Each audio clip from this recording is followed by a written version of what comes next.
Келесі сөз депутат Рүстемов Руслан Рүстемұлына беріледі.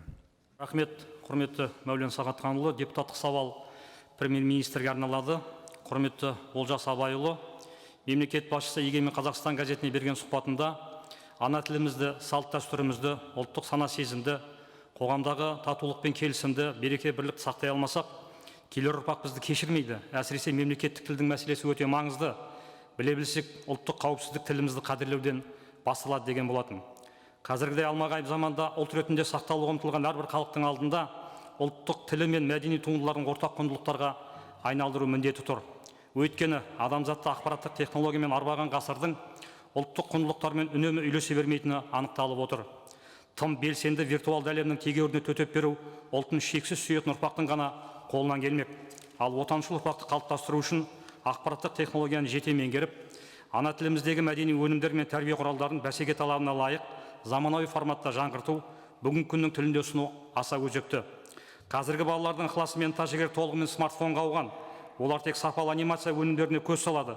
Анимация бүлдіршіндердің дүниетанымын қалыптастыратын, тілін ұштайтын бірден бір тәрбие құралына айналып отыр.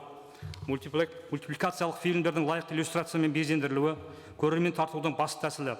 Балалар бұл ерекшеліктерді өте жылдам және дәл айырады. Бұл саладағы талғамдары тым жоғары. Осындай биік талаптарға сай келмесе, қазақ тілді мультфильмді балдырғандар көрмейді.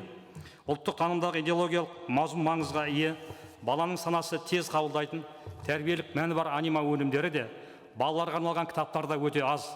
Тілі шұбарланып, қазақ тілдің қаймағынан айырылған, тіпті анайы сөзбен былғана бастаған қазақ киносының күрделі жағдайда жеке сауалдың жүгі.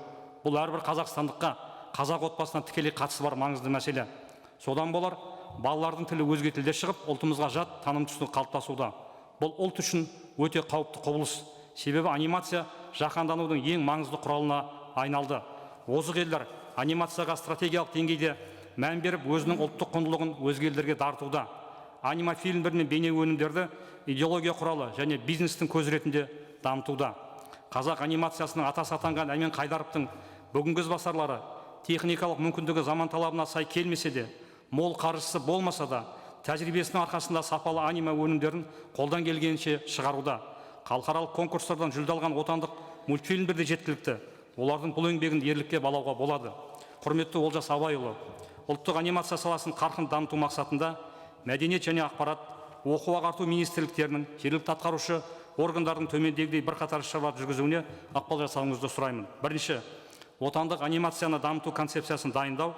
Екінші, кинематография туралы заңдағы анимациялық фильм дайындау талаптарын қайта қарап, мәдениет және ақпарат министрлігінің басқару иерархиясында анимация өнері құрылымын енгізу. Үшінші, дербес ұлттық анимация орталығын ашып, өндірілген ұлттық мультипликациялық фильмдердің отандық телеарналардағы көрсетілімін қаржылай субсидиялау тетіктерін қарастыру.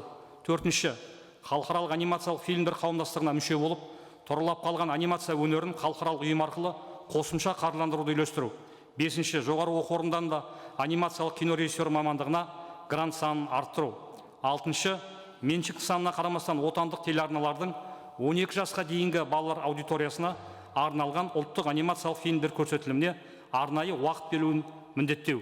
Жетінші, қазақ халық ертегілеріндегі дайын кейіпкерлерді, жырау жыршы, би шешендердің өсиеттерін, өнегелі сөздерін насихаттайтын мультфильмдерге ұлттық танымға сай және отансүйгіштік рухтағы анимациялық туындыларға тапсырыс беруді жыл сайын ұлғайту. Сегізінші, шетелдік анимациялық фильмдерді мемлекеттік тілге аударма жасау талаптарына қатаң критерий бекіту. Тоғызыншы, орталық және жергілікті тілдер дамыту құрылымдарына ұлттық анимацияны дамытуға арнайы қаржы көздерін қарастыруды тапсыру. Оныншы, меншік санына қарамастан барлық мектепке дейінгі білім беру мекемелерін мемлекеттік тілдегі сапалы анимациямен қамтамасыз етуді міндеттеу. 11-ші, ұлттық анимация өнері туралы арнайы заң жобасын дайындау. Ертең бәрі кеш болмау үшін бұл істі қазір қолға алып ұлттық сананы қорғаудың, ана тілімізді сақтаудың кепілі ұлттық анимацияны кеңінен дамытуға айрықша маңыз беруіміз қажет. Рахмет.